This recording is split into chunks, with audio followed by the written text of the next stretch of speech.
Sadalangi Yonden Razone Doje Changi Gopanyo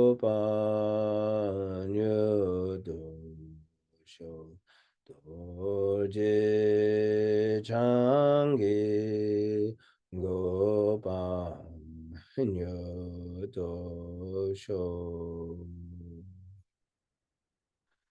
O Sangye Chudan Suki Chona La Changchu Bardo Dani Kya Suchi Dagi Jinso Gibe Sunanki Rula Penche Sangye Drupa Shok Sangye Chudan Suki Chuna La Changchu Bardu Dagni Kya Suchi Dagi Jinsu Gibe Sunangi Rula Penchi Sangi Drupa Shuk Sangi Chudan Suki Chuna Lang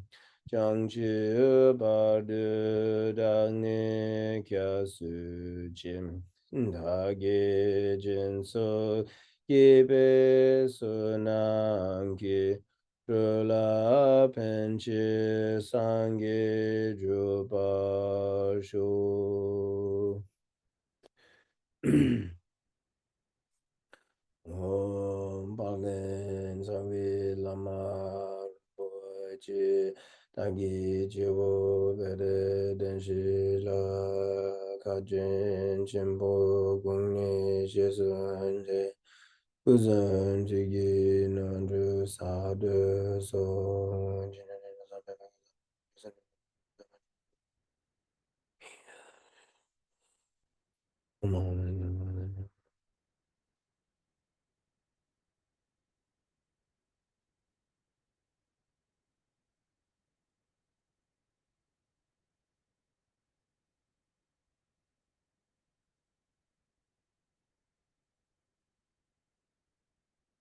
Okay.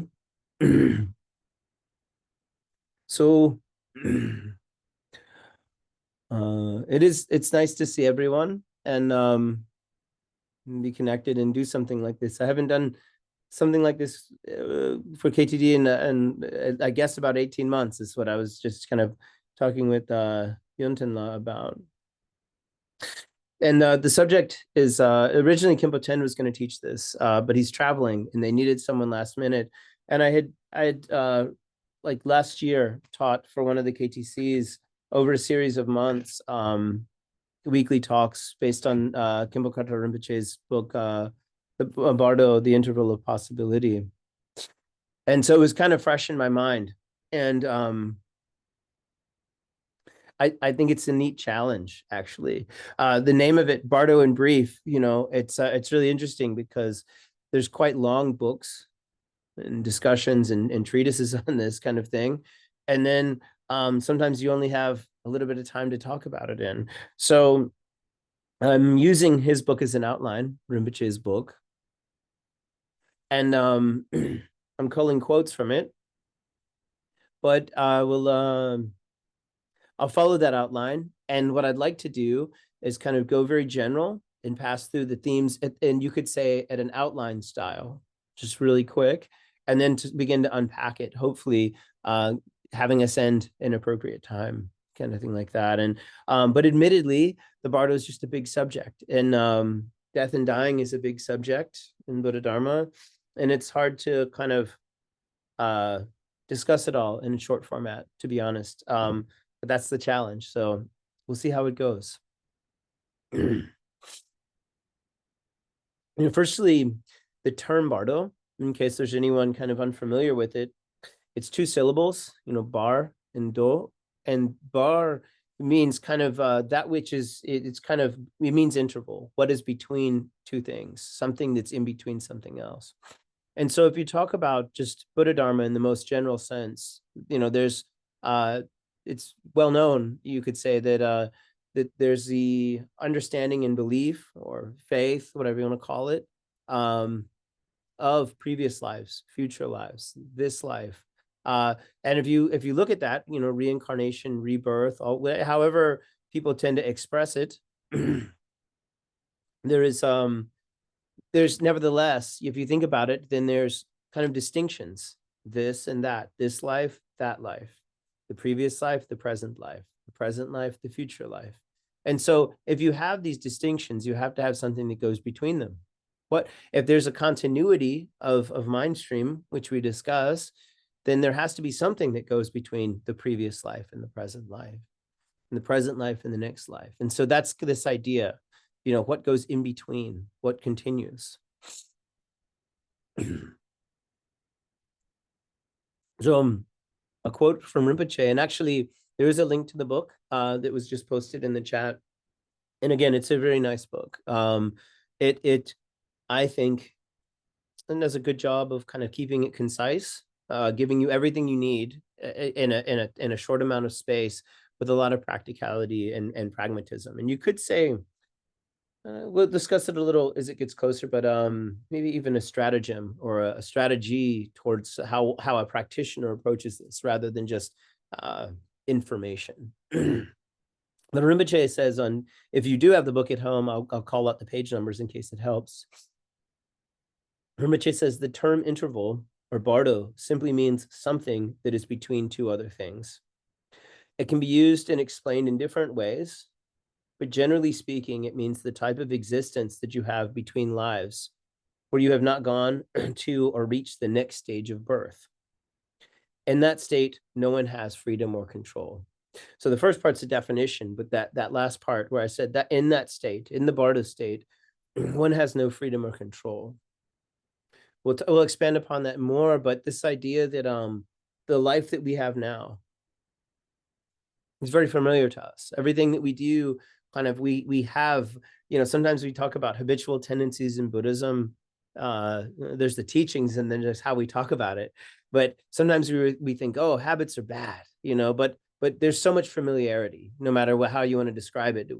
Things we relate to as reliable and stable in our lives. And so things that you could say, just the basics of our lives, what makes sense to us.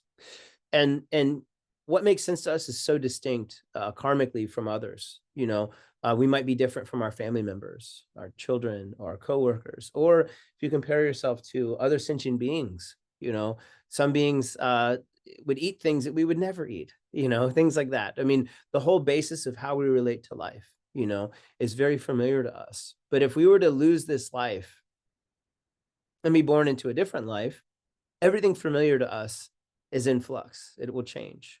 Now, it's also worth mentioning, when you talk about this life, that it's not entirely stable or reliable either. There's a lot of confusion and unpredictability and impermanence there too. And we deal with that. But the shift from one life to the next has very little reference points for us to make any sense of. And so that point will come up more and more as we go on, where, again, as Rinpoche says, one has no freedom or control. When we relate to the world, those are two values that are kind of just important to people. How much control do we have of our situation? How much freedom do we have? Capacity, these kind of things. It's all thrown into just massive change. You could say just complete change in an expressed way in real time. Rinpoche then says, page 6, he says the Bardo, or page 7, he says the Bardo basically has 3 phases. You recognize the Dharmata in the case of the first phase, the deity and the mantra in the case of the second phase of the Bardo, and the Nirmanakaya, or emanation body, in the case of the third phase of the Bardo. And actually, one structure of the book that does come up is that those phases, again, correspond with the kayas, and the meditations that are suggested, therefore, correspond with relating to those kayas. So when we're trying to relate to the Dharmata, like we want to, or you could say Dharmakaya, we'll discuss in brief, meditating on the ground clear light. When we discuss, you could say the second phase, the Sambhogakaya, we're relating with deity and mantra, and therefore we're relating with deity practice. The Sambhogakaya, in which case in our community, I'll circle back to this probably later too, but Khenpo Karthar Rinpoche was very emphatic. He taught all of these methods, but he was very emphatic about deity practice and very emphatic about Amitabha practice in general. And it's implied, you know, in the context of when he taught this book and when it was shared and other teachings Rinpoche has given, that this one is kind of our, you could say a core focus or something that we're, that he emphasized us working on in this life. And it'll say more later about that too. And then Nirmanakaya, the emanation body, of course, is shifting towards rebirth a little bit. And what sometimes people formally call the Bardo, or depending how it's the empowerments that go with, there's things like the Shitro empowerments, but it's that's that stage. So there are sometimes a classification of 6 Bardos that occur within human life, or through the span of lifetimes, that you 6 type of descriptions. The first is the Bardo of birth. And so sometimes they'll call it the Bardo of this life, being born into this life. And when we say Bardo, it's what is between, when we're using that definition, it's between the previous life and the next life. So right now we're in a Bardo, we're alive. We're in the Bardo between our past lives and our next life. It's its own interval. You know, it has varying stages of stability and confusion, like I was suggesting earlier. And karma at play. It's through all stages, but this is the stage of this life that we kind of take to be real, take to relate to as being stable. And Rinpoche says, page 13 of the book, the interval of this in this life between birth and death, the period of time that starts when you are born and ends when you start to die, what demarcates this interval or separates it from the course of your existence are physical events. You could say the story of your life. What goes on in your life? The transformation of being born into a particular life and the decaying of that life, culminating in death. All of the things that you hear or say, positive and negative thoughts, pleasant and unpleasant experiences, and so on. So everything that goes on in this life is within the Bardo of this life. That's what demarcates it. It's what kind of, you could say, the qualities of it or the aspects of it. That's the first Bardo, the Bardo of birth, Bardo of this life. The second Bardo is the Bardo of dream. You could say it's between what? Between 2 waking states. When we were awake today, when we go to bed tonight, that's if we have a dream, that's a dream that's between being awake today and being awake tomorrow. And so, and similarly with any time that we have a dream, it's just between being awake in terms of, it's a different sense of consciousness, you could say. Like we're conscious of a dream as opposed to what our consciousness is like when we're awake. We relate to the world differently in a dream. We perceive the world differently in dreams than we do when we're in waking life. And the interesting thing about it, again, if we use some of those values I was saying earlier, like what do we take to be real? What's reliable? What's familiar? In waking life, we kind of have a sense of that. And again, even though we feel that things are reliable and real, there's a lot of impermanence and shiftiness, and things aren't always what they seem. But in dreams, they're even more so. They can shift very quickly. Like you could have a pleasant dream one moment and a nightmare aspect to it the next. Or in a dream, your mind might go, you might be in one location one moment in a dream, and then all of a sudden it changes the next, and you're in an entirely different location because it's all mental. So it's your consciousness perceives things differently in a dream.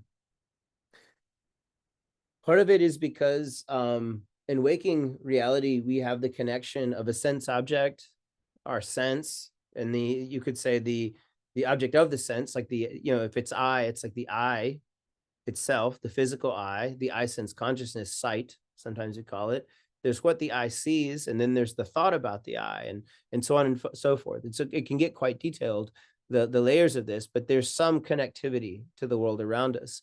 Whereas when we're in a dream, it's largely mental. It's mostly not physical. You could have, there's some exception to that, maybe. Like if someone raises the temperature in a room or lowers it, these kind of things, it might change the way you're dreaming. Or if your covers change or something like that, it could change what you perceive in a dream. But most of it's just purely mental. It's the imprints in your mind playing out for you. Rinpoche says on page 14, when you fall asleep, your senses stop functioning. You stop hearing, seeing, smelling, tasting, and feeling to a great extent.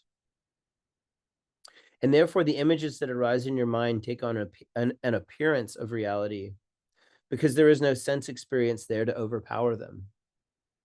So it's just mind perceiving mind. He continues, he says, once you are awake, you can easily understand that the bewildered appearances of dreams are unreal. So you wake up from a dream and you go, oh, I was dreaming. I thought that fantastic experience or terrifying experience or whatever experience in a dream was real, but it was just my mind. And if you think about it carefully, the bewildered appearances of the waking state are no more real. They are just like dreams or magical illusions in their unreliability, ephemerality, and impermanence.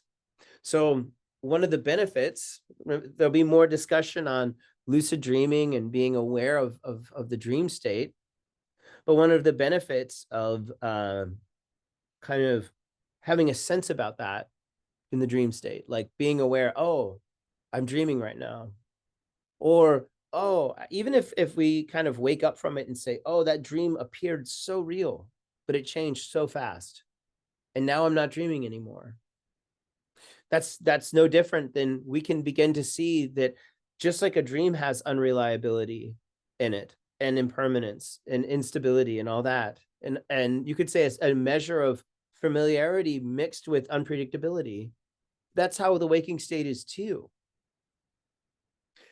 And so it can help us to you could say see the illusory nature of the waking state.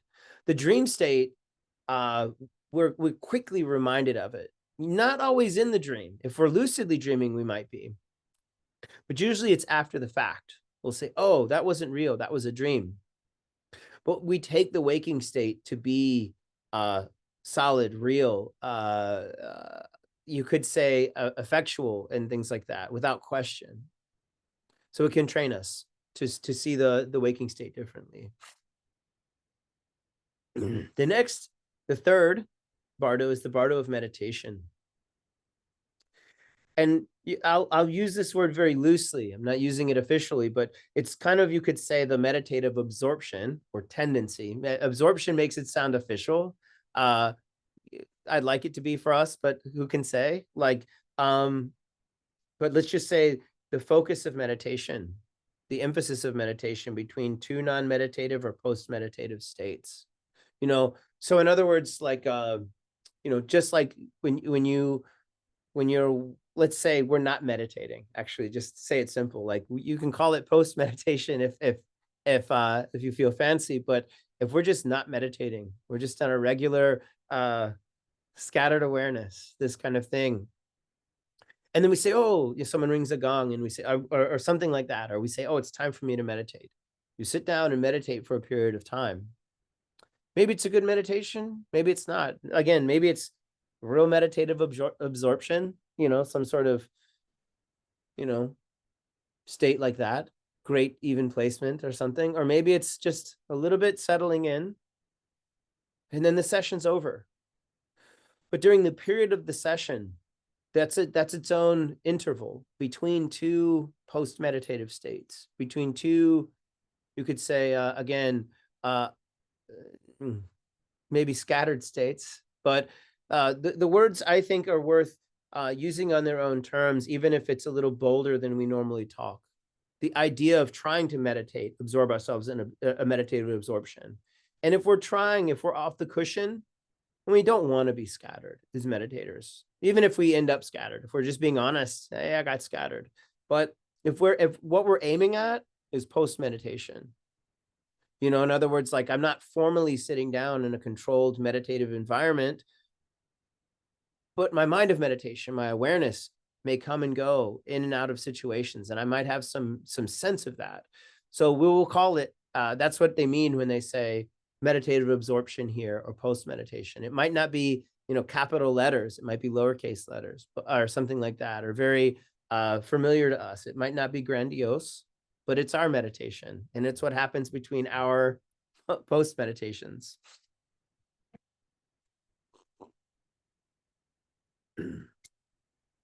The fourth is the Bardo of dying.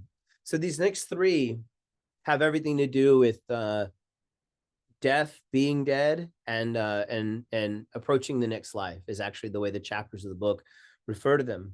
But the Bardo of dying, when one begins to die, it's between one life and the next. And it's the majority of the discussion of this text, these next three. On page 19 of the text, Rinpoche says, there are three paths through which you prepare for the three phases of the interval of possibility. Through the path of the clear light, the nature of the first interval is recognized to be the Dharmachakra.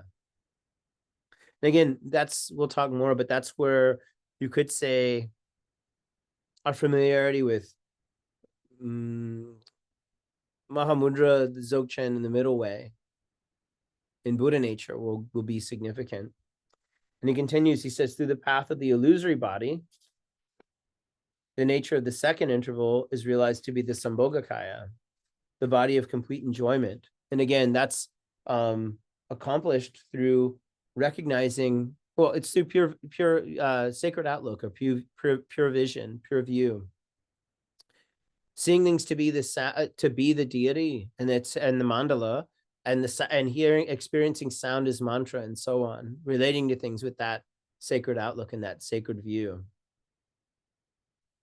And again, that's where our practice of things, if you do, Anuttara yoga practices, that would be the case. But there's familiar practices that are done at places like KTD as well, like Chinrezig, Amitabha, Tara practices that we do daily as practitioners that are training us for that stage. And he continues through the path of the Nirmanakaya, the final phase. The third interval is transformed into rebirth as Nirmanakaya. So the idea that we're going to be reborn, but we want to be reborn, you could say, correctly or appropriately, in a way that has not only benefit but safety and the good fortune and good karma to it. And the next two, I'll say briefly now because we're going to unpack them more later, is the Bardo. The fifth Bardo is the Bardo of Dharmata, and the sixth is the Bardo of existence, or the Bardo of becoming. So going back just a little bit, the Bardo of dying, where we had just started a second ago. The process of dying begins with the dissolving of the elements that make up our body. Once we begin to die, the elements of our body begin to dissolve, mostly in an order. Rinpoche does make up, he does explain that this dissolution is kind of presented in a standard way, but that individuals, due to their physiology, it may happen in a slightly different sequence for some people, but he doesn't expand on it.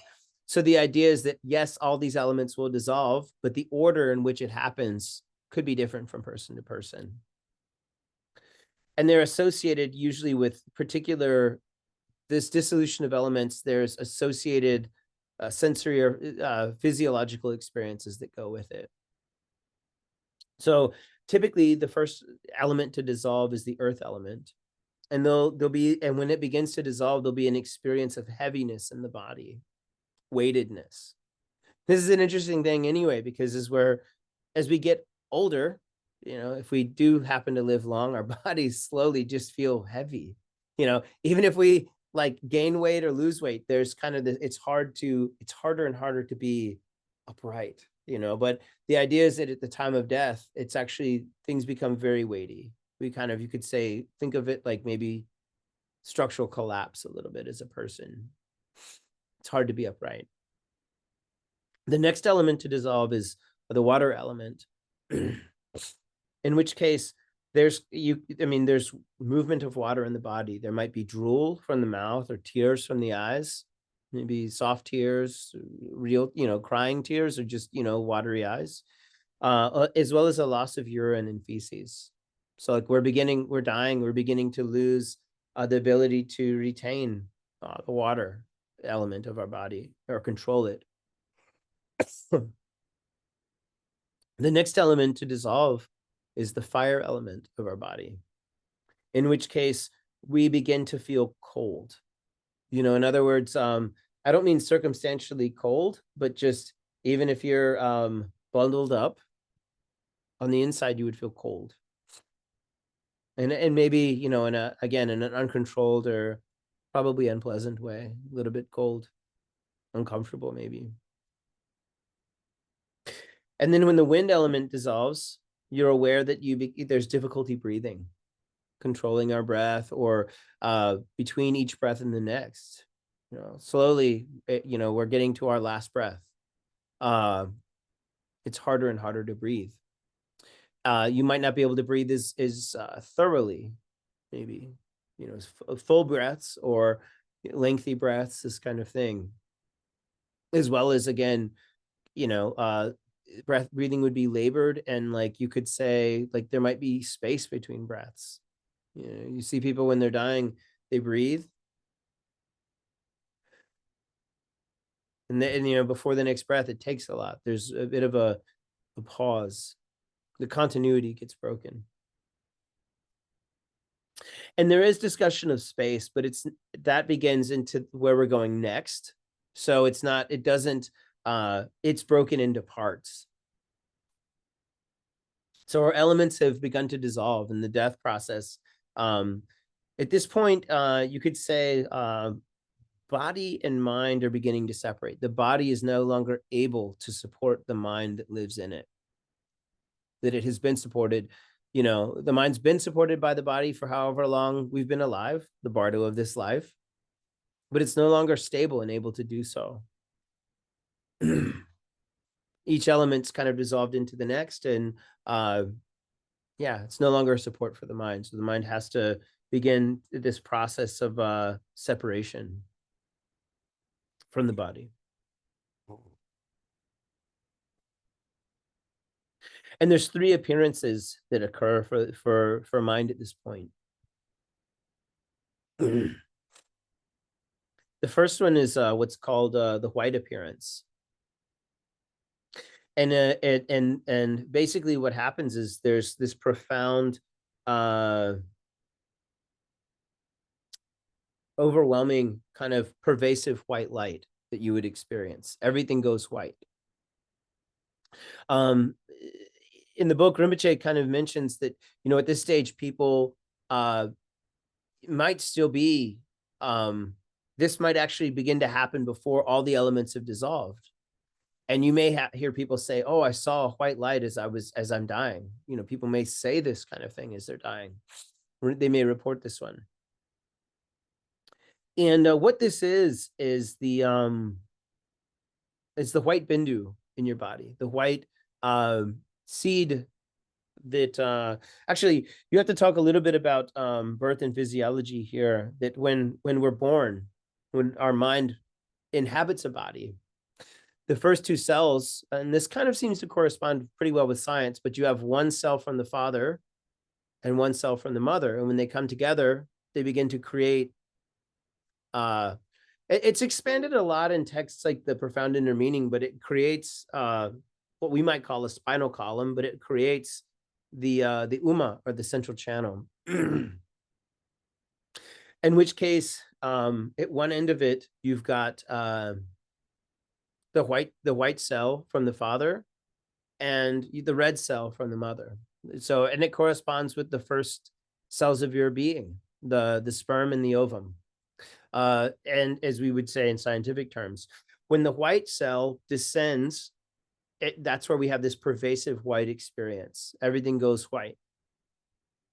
And then as the red cell begins to move up, that becomes, you have a profound red experience. And there's emotional relations to these as well. You kind of corresponding to different strong emotions at these stages. But when they meet in the heart center, you know, the white descends and the red ascends, and they touch. And at this stage, you have what's called the black. It's kind of a black, or it's actually, Rinpoche refers to it as a total lack of consciousness, a state of total unconsciousness, or a total mental blackness. So during the other stages, there is you could say a very pervasive white appearance or a pervasive red appearance as these shift one and then the other. But when they touch, there's almost, you could say, like a kind of a total mental blankness. It's hard to call it no appearance, but because you could sense it potentially if you're really grounded and trained in this, but total mental blankness. And in the book, Rinpoche says further, it's on page 32, if you're reading along, it says, when these essences of your being come together, and because all possible types of thought or conceptuality have ceased and are temporarily dormant, you have an experience that is a cognitive experience, not a sensory experience. So again, you're not, because your body has shut down and mind is beginning to separate from it, these aren't things like you see some red thing with your eyes or a white thing with your eyes.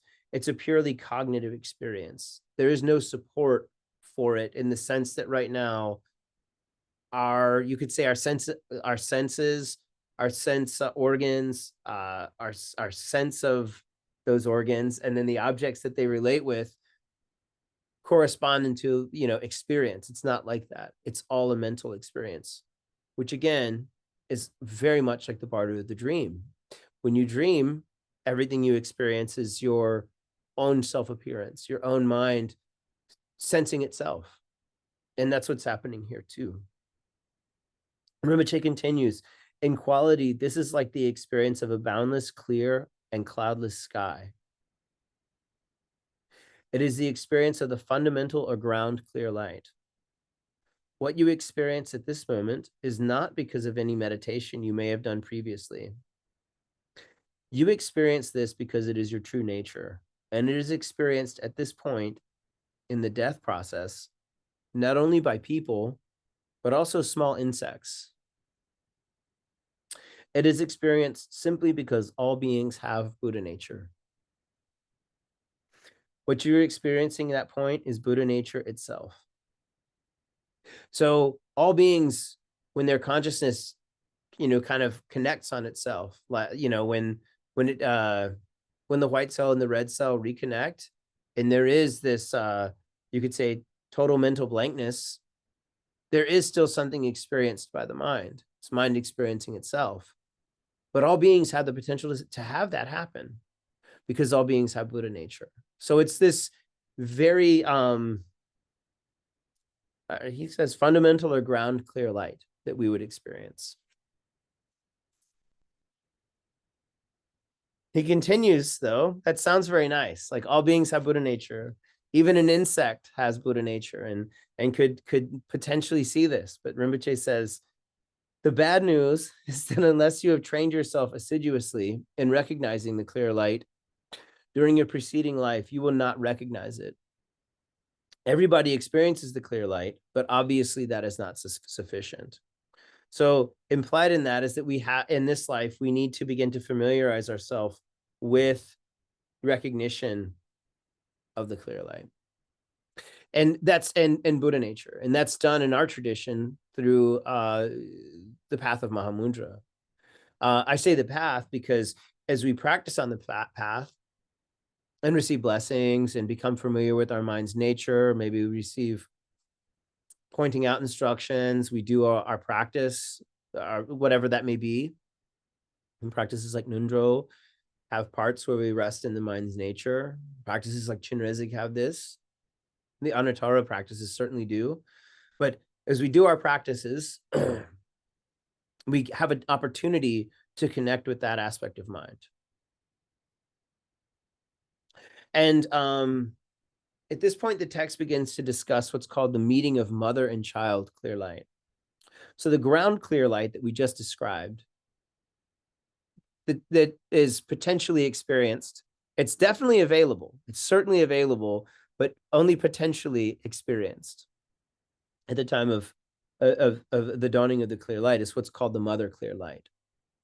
The child clear light is realized or approximated in meditation. So in other words, when we do our practices, receive these blessings,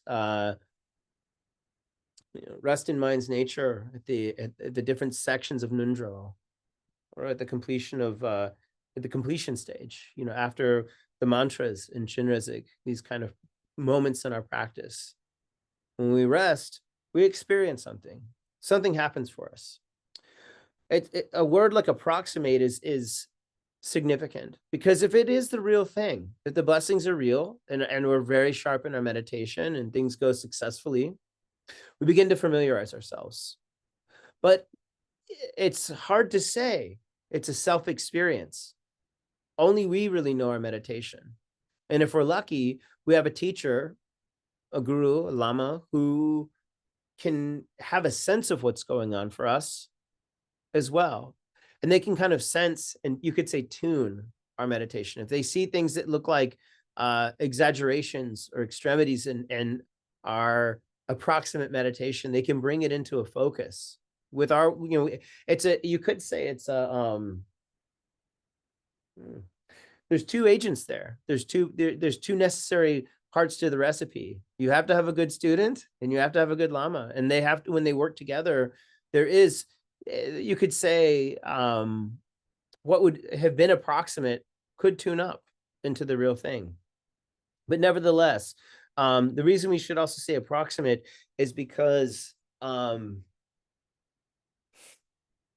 we don't want to be bold about this. Actually, we're talking about being certain at the time of death, like leaving life, leaving it all behind, letting go of this life. It's not the same thing as kind of a brash meditation session, thinking, oh, I've got it all. Like I meditated. This must be the real thing. We need to know with no doubt, are we so sure in our meditations now, even as you could say, as good as we might take them to be, as authentic as they might seem to be. When you read meditation manuals, you say, this is what the book says. This is what I do. Does it line up? We don't want to make a mistake and presume that we've got it. We want to know without any doubt. And so we need to tune it. We need to practice. We need to familiarize it, for one thing, but then also really, I use the word like tune, but make sure it's really the real thing continuously. Look for faults in meditation and refine our meditation. Don't just assume it's that it's correct or that it's perfect. We don't want to make that assumption, leaving one life to the next, if we're talking about, because this is samsara. We have a precious human birth. We're transitioning potentially away from that. We don't want it to all be for naught. So he continues about the child meditation, the child clear light, excuse me. Rinpoche says on page 34, says, therefore, what is necessary above and beyond all else is to familiarize yourself with the clear light during your lifetime. This is done through hearing, reflecting, and above all, through meditation. You do this by meditating upon the traditions that teach you how to meditate on the clear light, the middle way, Mahamudra, and the great perfection. So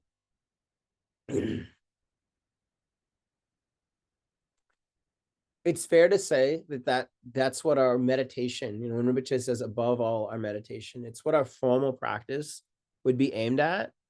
But also you could say the practices that we used the word like post meditation earlier. This idea of continue, like when Rinpoche said the word familiarize, the idea of a formal meditation session is to do that in a structured way.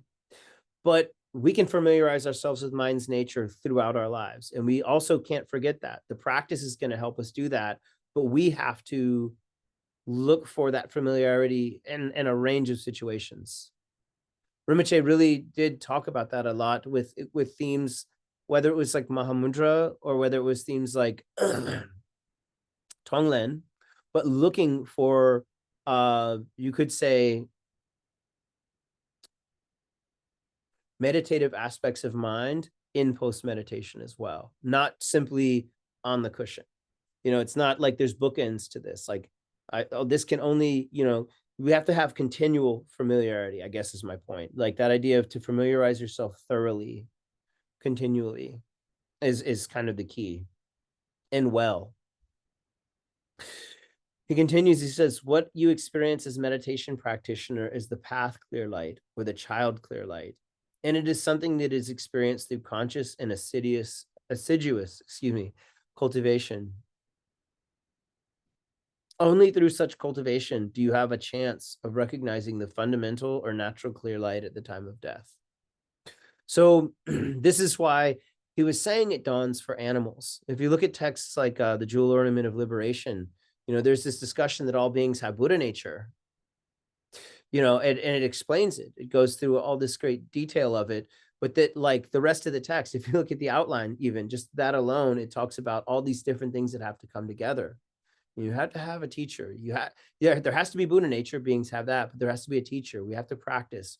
We have to practice the paramitas, and we have to have this kind of wisdom. And so you could say there's a necessary interdependence that has to happen. And that's why it doesn't happen for other sentient beings. That's why we have precious human birth. If you want to kind of pull it in, that might be a great way to frame it simply. All beings have Buddha nature, but not all beings get to realize it. And so that's our objective. We have the opportunity to recognize this child clear light, which will in turn potentially take us to the point of recognizing the great clear light or the mother clear light. And Rinpoche says, it is that simple, and it is that infallible, or you could say certain, because your basic nature is the ground clear light. That is your true being. The only other thing that is necessary for you to achieve awakening is to familiarize yourself with your basic nature through meditation on the path clear light. That's the big point of practice. I remember in a slightly different context, it's not in the book. I think it might have even been during like a Q&A. But Rinpoche was saying that it's someone had asked him to expand on these terms, mother clear light and child clear light, and how that connects.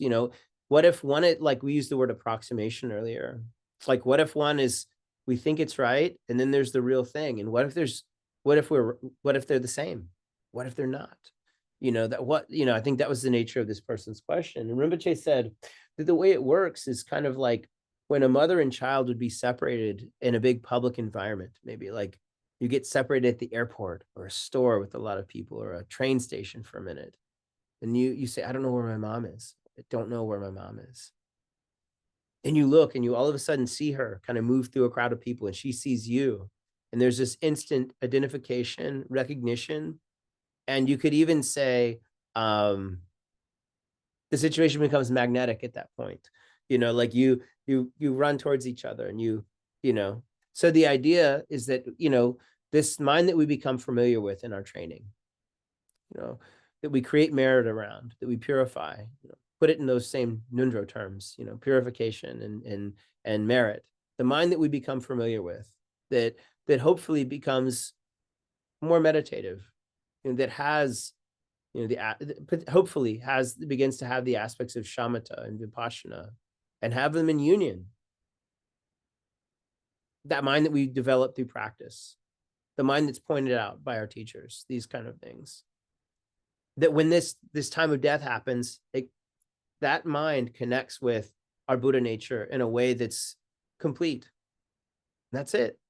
That's potentially what could happen for a great practitioner, could say. That's the best case scenario. If we really get on the horse and do it right, that could happen. As Rinpoche says, it's that simple and that infallible. But the next stage of the book talks about being dead. That was dying. So you might, when you're dying, recognize your mind's nature, and you kind of become you could say merge with Dharmakaya or merge with Dharmata. And sometimes there's in other texts, Rinpoche does kind of explain, I think in the Mountain Dharma, that at times there could be signs that correspond with this, like rainbows in the sky, or the dissolving of the physical body altogether in Tukdam. Achieving the rainbow body corresponds kind of with this. Being dead is the next stage. So if we don't, you could say, he says, if you do not recognize the ground clear light at that time, these five separate again, and the two of them leave your body. These two, the basic consciousness and the life wind together, leave your body through one of the 9 apertures. So I didn't go too much into this. I'll take it back a step. When we were talking about the white seed and the red seed, the white bindu and the red bindu, when they come together, the life force energy in the central channel pushes them apart throughout your life. It creates, it's your life wind. And as that life wind begins to dissolve, those two touch.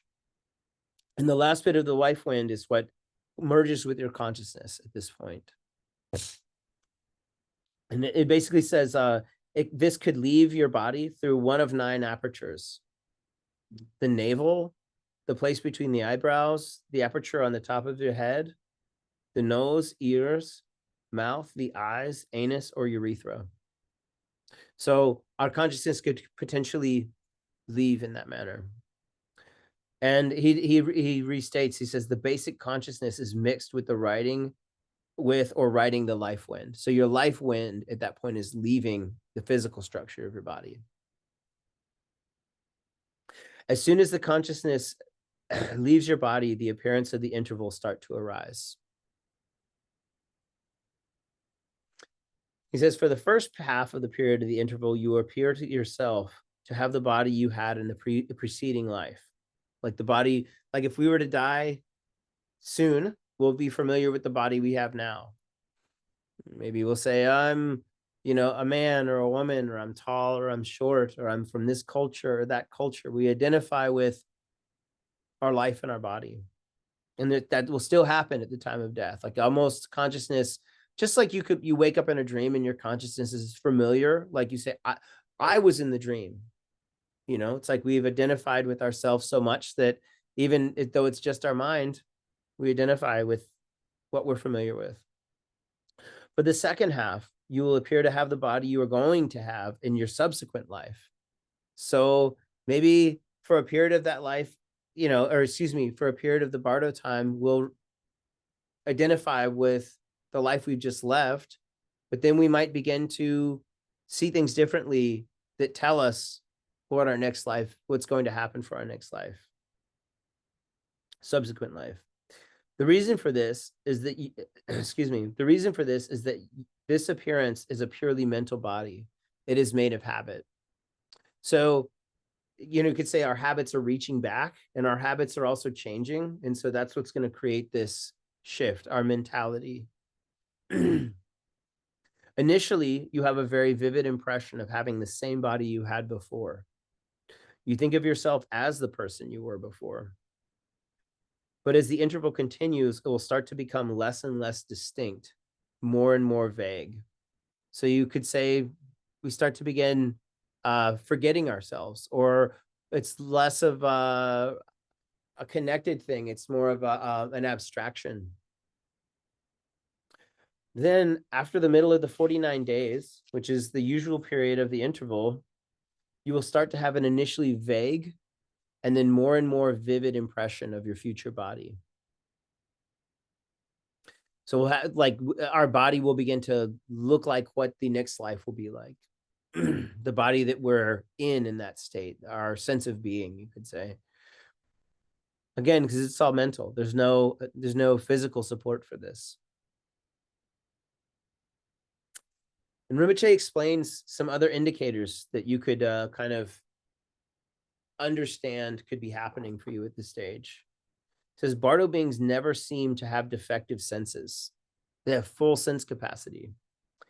They appear to themselves and to other interval beings to have a full set of the senses of their particular species. So, how to say this? Like right now, we can see the way we see. We hear the way we hear. So, for example, someone like me, I'm hard of hearing. I've damaged my ears over my lifetime, and my eyesight's getting worse. But when it's like when you're in a dream, you don't not see things in a dream. You know, if I forget to put on my glasses, like I might see differently.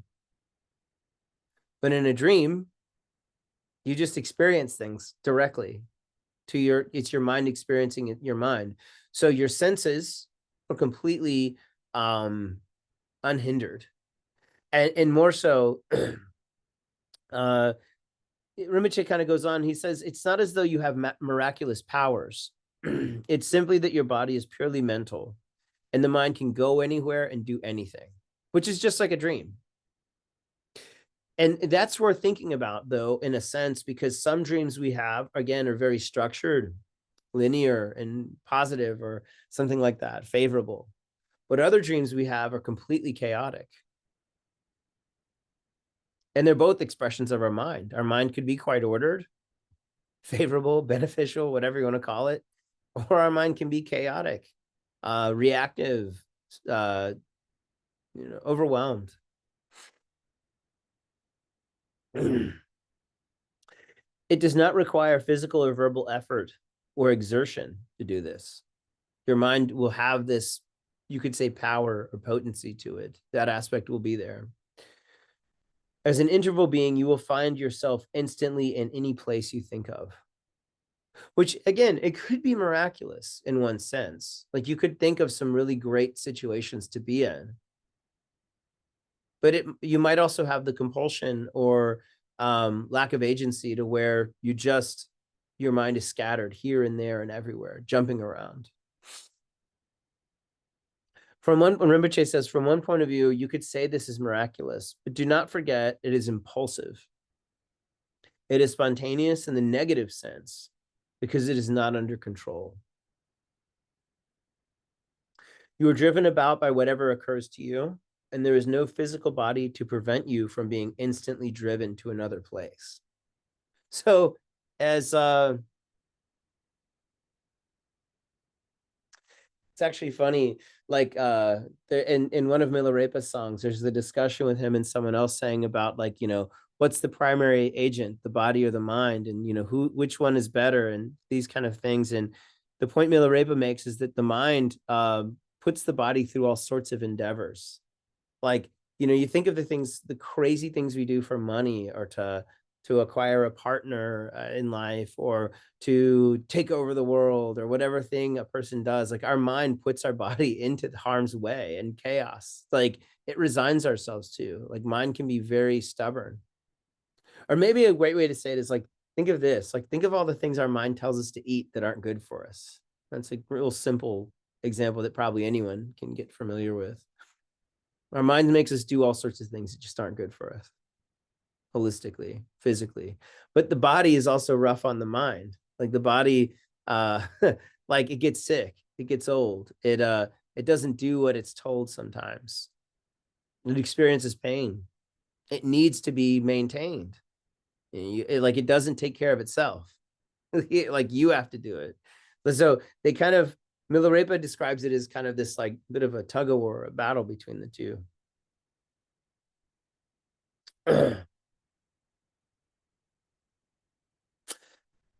Yeah, I'll say the last one again. You are driven about by whatever occurs to you, and there's no physical body to prevent you from being instantly driven to another place.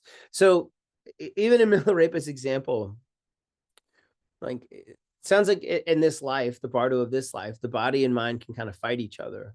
But in this state, we don't even have the body to relate to. There's no body. Like there's nothing like right now we can say, oh man, I'll put clothes on my body because I'm cold. Like if your mind just feels that it's cold, there's nothing you can do. It's just a feeling of it. And there's no structure. Like so for in other words, like you say, oh man, I don't like imagine you go to a place where things seem unfamiliar. The first thing you want to do is pull up a GPS or a map and go back to something familiar. I'm lost in a city I don't understand. I want to go to something familiar. But with no body, and mind is completely scattered, it jumps around like this, we don't have a reference point. So as imperfect as this life is, there's so much reliability that we actually kind of strangely do have, as imperfect as it is compared to the Bardo. Because there's no reference points. This is why, especially when dealing with a recently deceased person, we perform singed offerings in the evening as a daily observance. So because they're mental beings, there is this understanding that Bardo beings, you can make smoke offerings in this the Sur practice that's done after Mahakala at KTD. When you join the meditation and visualization with the support of the smoke and the mantra and these kind of things, it's something that Bardo beings can relate to. And that accords with the teachings and experiences of the Buddha. So it's like one of these things to where we know and have a sense that beings can benefit in that state. That's why it's done. I mean, just to tie it together. And also when you do a practice like that, there's a lot of compassion that for the beings in the state. The more you understand about how helpless they are and kind of self-tormented they are and kind of stuck, then you want to, as a practitioner, be able to benefit them. And so this idea of joining that gesture of the practice with our compassion and with the understanding of the situation, that's why we do it. It's a reason. There's a reason. And then the next is Bardo appearances. You could say this is the actual appearance of the peaceful and wrathful deities. It's the appearing as a reflexive self, attachment to creation. And the appearances at this point of various mandalas of divinity, of deities of both peaceful and wrathful deities, which are held to be manifestations of forces inherent to the mind itself. It's the mind experiencing itself in ways that are, you could say, very nice and peaceful and appear like deities, or very wrathful and overwhelming. But it's also just aspects of our mind. Our mind has those qualities within it. I see a few things. I'm going to look at the chat real quick.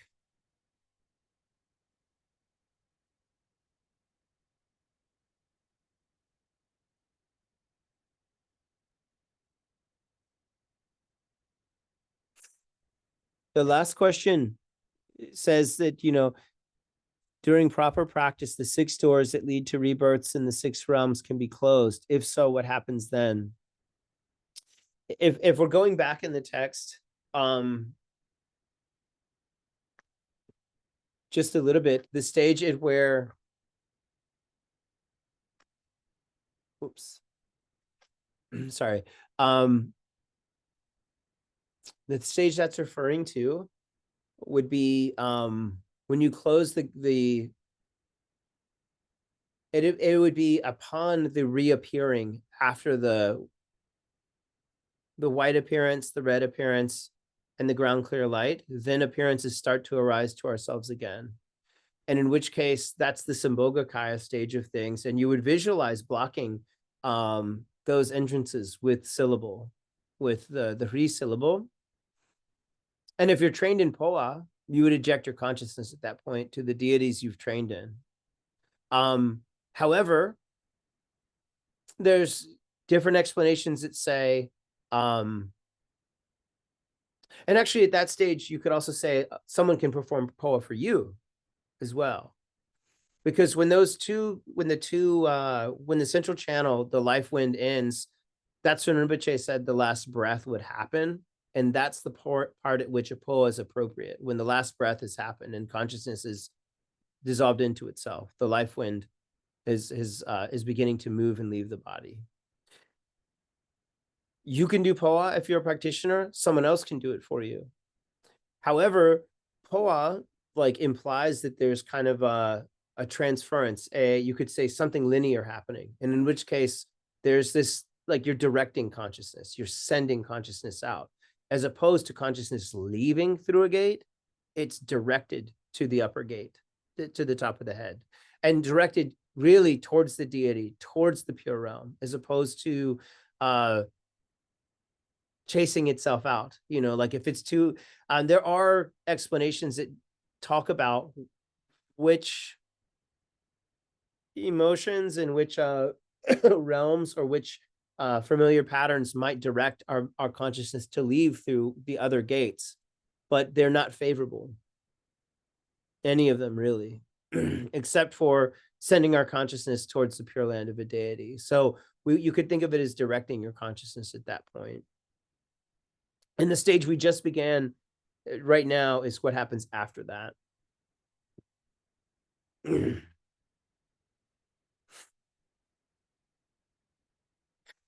So Rinpoche says, now the pure appearances of Dharma to arise.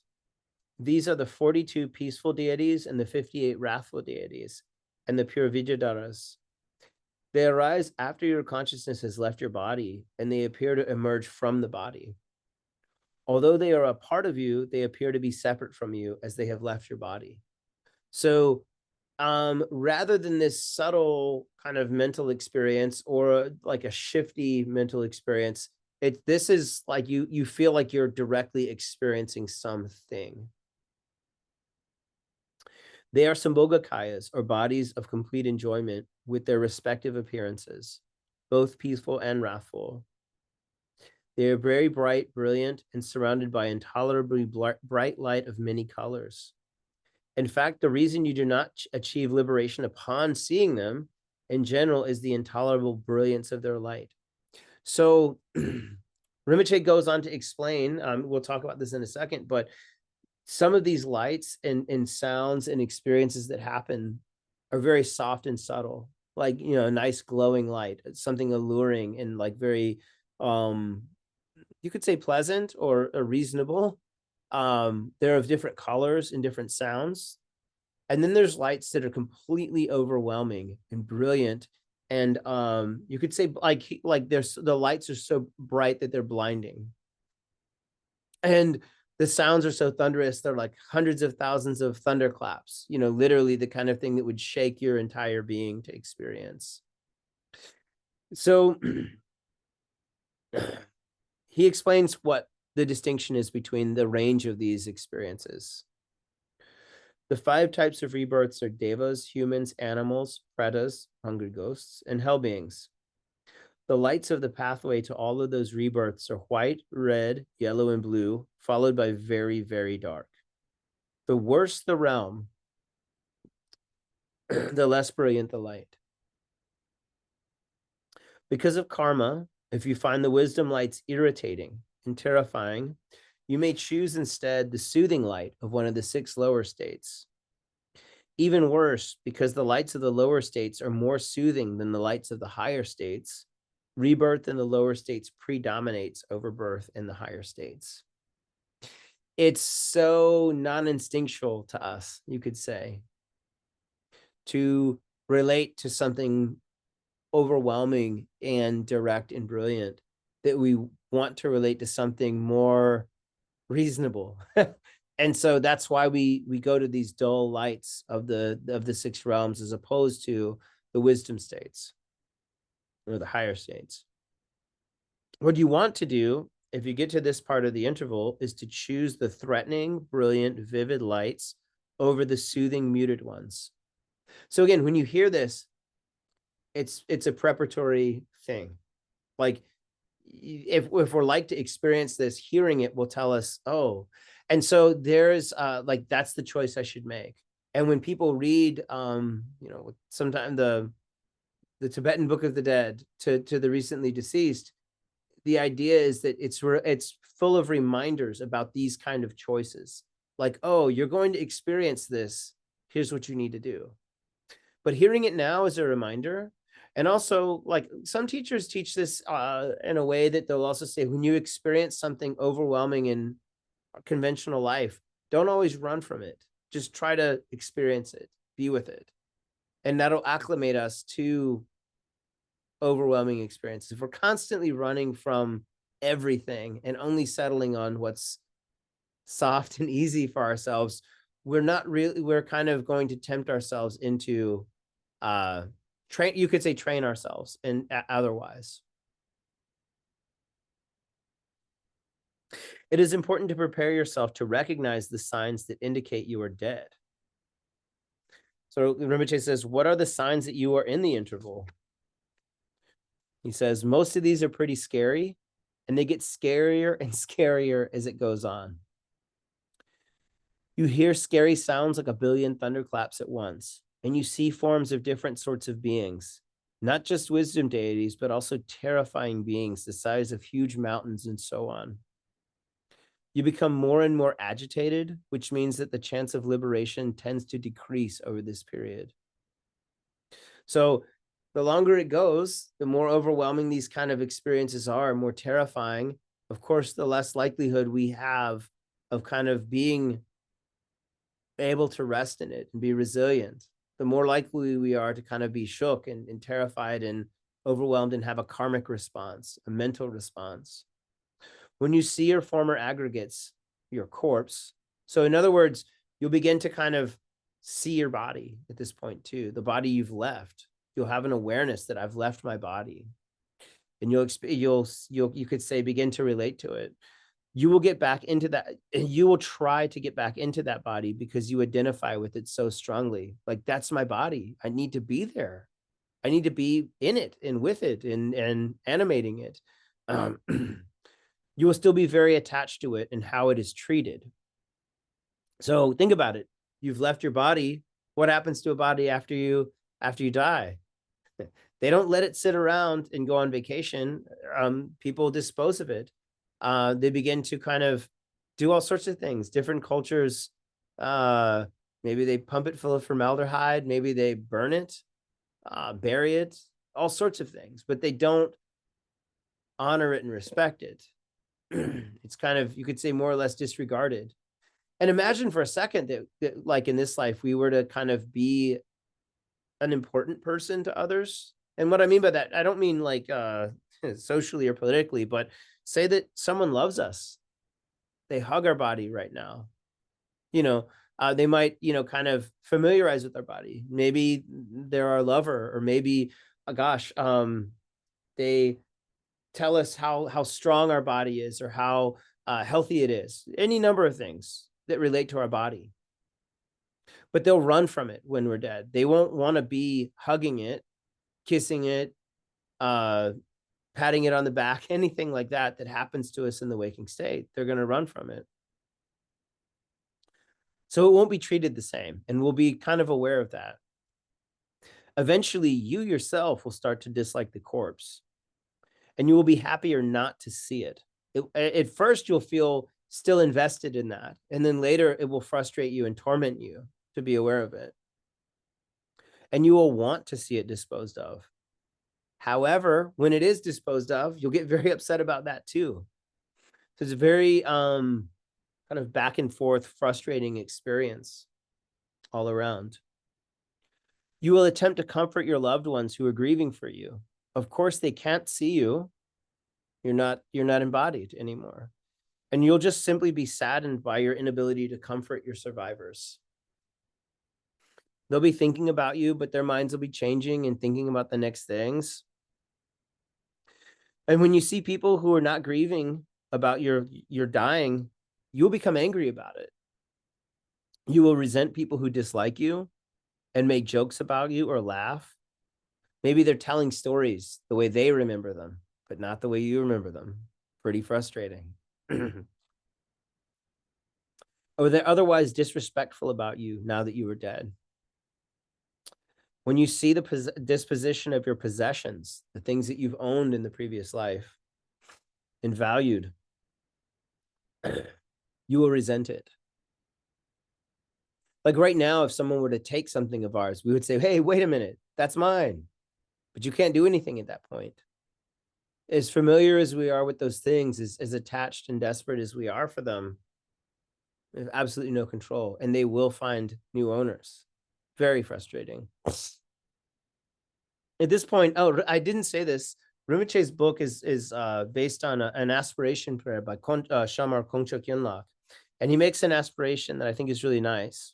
He says, may I train myself in dreams, which is the manner of appraisal of the path. So when we have dreams that have this scattered, jumped about way, what this aspiration is basically saying is, if we can train ourselves in this, then we can begin to get a sense of appraising, he's using that word, a sense of where we are on this path. Like right now we're talking about it and it's theory, and we're talking about it and it could be very scary. Or we might not connect it to like, okay, well, what's that really going to be like for me to go through it? We know all beings die. Well, what's it going to be like for us? Look at your dreams. Appraise your dreams. I don't mean appraise your wild, fantastic, awesome Dharma dreams that people occasionally get and want to brag about. I mean your dreams, just at a base level. Like what happens in your dreams? Are they terrifying? Are they reasonable? Are they honorable dreams? These kind of things. That's what he means by appraise. Dream lucidity means knowing that you are dreaming, so that after you can transform the dream state from impure appearances into pure appearances. The practice of lucid dreaming exists largely because it is the best preparation for this phase of the interval. So dreams help us for being dead. We've got 10 minutes and there's only one stage left. It's approaching rebirth. So in other words, we've been dead. We have all sorts of appearances. And if we haven't recognized the ground clear light, and if we haven't familiarized ourselves with the deity that is ourselves and that is all the appearances that occur to us, or like the question was suggesting, the poa, kind of sending our consciousness out in a controlled way, then there'll be rebirth, which is, in other words, we talk all the time about samsara and rebirth, but we want to have a controlled rebirth rather than if we would prefer the recognize the ground clear light, and we would prefer to go to a pure realm. But if those don't happen for us, then we, at least if we're going to be reborn, we want it to be a favorable rebirth, not a karmically unfortunate rebirth. But there may be a lot of karma and habit that causes that to be. But anyways, this is what the teaching says. The difference between the second and third phases of the Bardo is that in the third phase, it is said to begin at the point where the habits from your preceding life have weakened so much that you begin to identify primarily with the body of the next life. As a result, you are looking for a body and a place to find birth, and you feel extremely lost. So we're aware we're no longer our old body, and we're a mind that's completely helpless and uncontrolled and scattered and everywhere. Helpless, vulnerable. And so we want to have a body. We want to begin to relate to existence, and again, and it's in just the most plain sense. Rinpoche says, you feel extremely vulnerable, like a traveler who cannot find a hotel or a place to stay. Imagine that if you're, going to the place you need to be and there's no hotels open and it's getting later and later and later. And what do you do? Here, birthplace means the container for the consciousness. It could mean a womb, etc. There's different types of birth, but he's basically referring to womb birth here. And then he goes through, he says, certain indications can show what sort of birth you are moving towards. And it corresponds with the 6 realms. Rebirth in the Devas or God realm, if at that point, if you had a sense of having a good complexion or an attachment to luxury, and you could even say desire, like a little bit of the sense of Rinpoche uses the phrase, I want to go there. Like, I want that. Like, I want to be in that situation. It's like it's very pleasant and alluring. The Asuras are jealous gods. They're prouder and more aggressive. They think to themselves, I've got to join that battle. Both of these, I want to go there. Like, we chase out all sorts of fantasies, and we're in this information age, and we see all these beautiful and awesome, healthy, luxurious things in the world, and we want it. That's the kind of karma that'll take us to the God realm right there. But if you're identifying with that in this Bardo state, that's kind of what we're talking about. Similarly, if you say, I've got to join in that battle, do we argue with people who are different than us? Do we kind of take up a warring mentality with others? That's in this life. If we have that thought in the Bardo, that will cause rebirth in the the Devas or jealous god realm. The human realm is interesting. We witness the union of our future parents, our father and mothers in, you could say, romantic embrace, just to keep it very general. But like we identify with one, and we find one of them desirous and attractive, and the other we makes us angry, and we feel some sense of repulsion. And that mixed emotion of desire and anger is what causes rebirth in the human realm. The animal realm is similar to the human, but the emotions are coarser and bewilderment is stronger. So similarly, we might have a mix of desire and anger, but maybe it's very acute, very, very overwhelming, very distinguished anger and desire. And it changes when you go to the pretas, the hungry ghosts, because it's a miserable feeling. If you feel miserable in this way, you remember earlier we were saying in the God realm, we said, I want to go there. This is more of the idea of fleeing something. We don't feel safe and secure. We're on the run. We're miserable. We're not settled. We want to be away from things. That's what creates this, sense that we'll be aware of, that we're going to be reborn as a preta. And Rinpoche doesn't give it quite acutely with the hell realm, because there's all sorts of different hell realms, and the birth there is almost instantaneous, he says, anyway.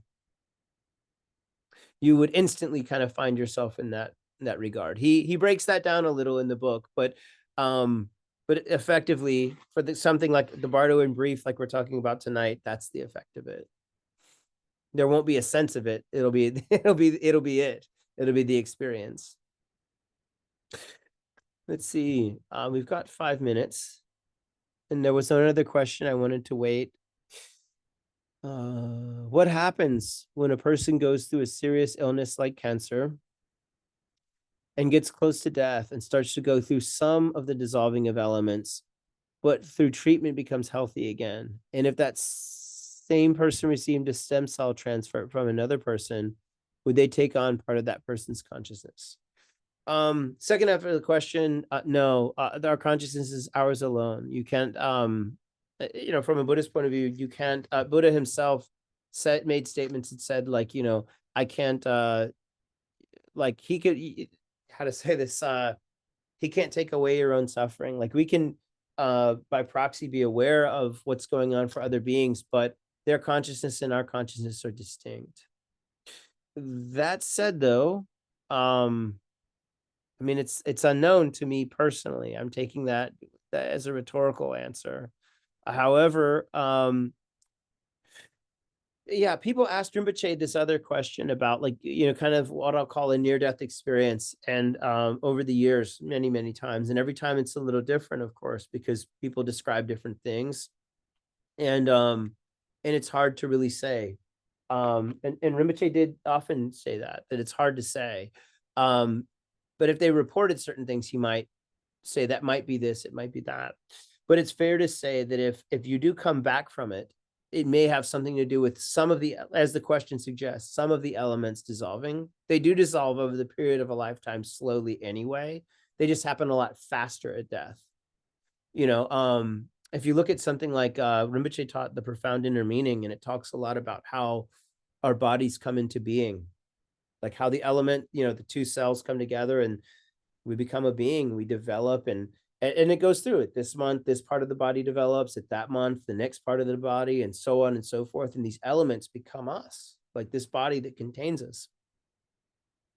And then at a certain point of life, we're growing and growing and growing, and then we begin to decline and decline and decline.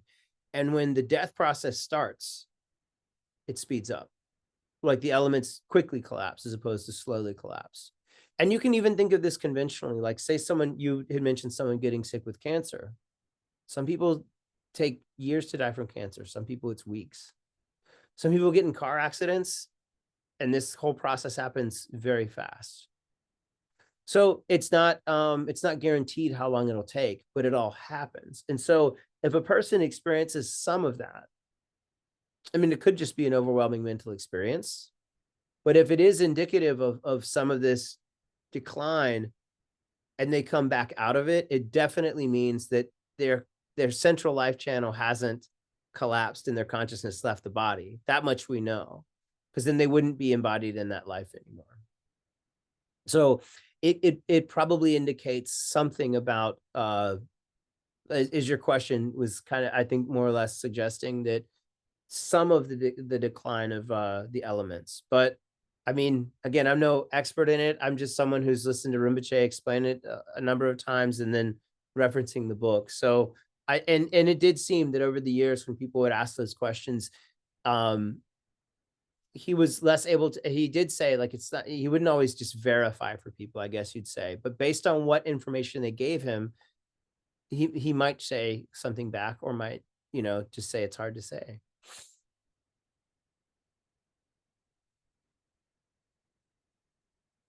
Well, I got us. Oh, do you have another question? This has been an excellent presentation and teaching. Thank you very much, Lama. I I I went very fast. I took out all the sections of the text that I thought would make sense, and I wanted to just go, like I said, kind of outline style and try to cover it all. I did cover what I intended to in exactly the right amount of time. That's never happened before. But it's an excellent book. And at that period in time, I do remember something really interesting about what Rinpoche was up to. Like he had kind of gone, there were several times over the years that he had shared Poa with students outside of 3-year retreat. It said to people, hey, if you accomplish enough Amitabha mantras in practice, accumulate the mantras, I'll share these teachings and instructions with people. And he began doing that some. and you could say when I call it semi-public, it wouldn't be public. I mean, later he did teach Poa in big groups, but it was, just students. There were requirements and people did them, and it was a really nice thing to share. And similarly, Rinpoche was very emphatic about the columbarium. There was a lot of work that Rinpoche did expressly. The 16th Karmapa said, I want you to do this, I want you to do that. And and many of those things had to do with KTD and the 3-year retreat, but something like the columbarium, Rinpoche really was passionate about. And my sense is that he wanted, other lamas have taught Bardo, you know what I mean, and taught time of death and dying, but he wanted something for us, I say us, this community, the KTD community at large, not just Western students and not just Chinese students, us, like we, the big we. His mandala, the 16th Karmapa's mandala, 17th Karmapa's mandala. He wanted us to have a place to relate to life and death, and the columbarium is really impressive and beautiful. It has the 5 Buddhas there. There's some, you could say statues of it. There's recitations done daily. There's offerings made. It's a very it's not something you see everywhere. Even if you're a Buddhist, you don't see it everywhere. And so it's a really special thing. And similarly, he also, he taught these teachings and made made the point of it being published, but also um put together a Bardo package or a Bardo kit. And it sounds very simple to say under those terms, but what it was you could say a preparatory package that if a person was dying or caring for someone who was dying, you could um apply these things. You could apply, there's literally a blanket that goes on the body that corresponds with the peaceful and wrathful deities. There's sand from Amitabha Mandala that you could put on someone's head that would be effective for POA. There's the what else is in there? Gosh, the there was a CD that had to do with reading the Tibetan Book of the Dead, and it's Lama Karma chanting it. But this idea that this isn't just something that we talk about in its theory and then just go do it. I mean, he set us up, like he gave us the practices and gave us, you could say, some of the put the circumstances together, gave us, more than just the information, something to work with, to put our hands on, to help each other. And to that point of helping each other too, with the 3-year retreatants and some of Rinpoche's more senior students, not limited to 3-year retreatants, he did, kind of express, hey, people are going to die. Let's take care of people near the time of death. And when you learn something like POA, there's the idea of doing it for oneself at the time of death. And there's the idea of doing it for others. So he set his mandala up, his what did you call it? Like, his students. He taught people how to train in this and help others with it. So it's very important. And I think it's an interesting part of his legacy. Because he did teach Mahamudra, which is again that first stage. And he did teach the Amitabha and the deity practices in the POA, which is the second stage. And of course, teaching these Bardo's teachings on their own corresponds with the third stage. But it puts a lot of, you could say, a lot of these projects come together if you think about it. Like there's a reason for the Columbarium. There's a reason for the Mahamudra pointing out instructions. There's a reason for the Amitabha. It all comes together, and like, so that's one thing I think is really beautiful about the explanation in this book, too. But yeah, I mean, I personally, I'm glad to share it. I was glad to share it in a short amount of time because it's the kind of teaching that I like to have organized up here. Because, if you, and actually in the chat, it does say the Bardo package from Namze Bangzo is available. And it's interesting. It's not, I had a friend who had one for herself and she was worried recently about someone passing away. And she said, where can I get one of those? They still have them at Namze Bangzo. So, but yeah, it's a very important thing to had shared and explained. And I guess before we go into the dedication prayers, it's a lot like what Rinpoche would often do, as he'd give a teaching on a theme, like anything, and then he'd kind of frame it. And so for something like this, I mean, we should dedicate our merit for success, in the Bardo experience, success in recognizing the clear light, the child clear light through our practice, and success in you could say pure vision and recognizing the deity and POA, directing our consciousness in that way. And that if beings, take rebirth, they take a favorable rebirth. So, we'll dedicate the merit with that in mind. And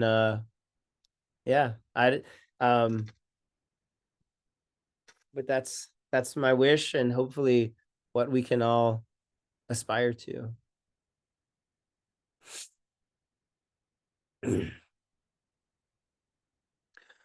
O sonam de ye tamji zikba ni tobni ni be ranam pamji ni chiga na chi bala trukba ye sibe sole drowa nyodro sho shamba bawo chita kimba dan kunti sangpo de yang de jin de Dida kungi shesu dablo ching gewa dida tamchi rautu no sanji kuson yebe shinla dang chuni menju dembe shinla dang gendun miche dumbe shinla ki jitan no monlan jupa sho duji le gya gya we chunle ba karma paten dembe ningbo di chokta kunkya kyabching yin mi che takpa rabel bewe tashi sho.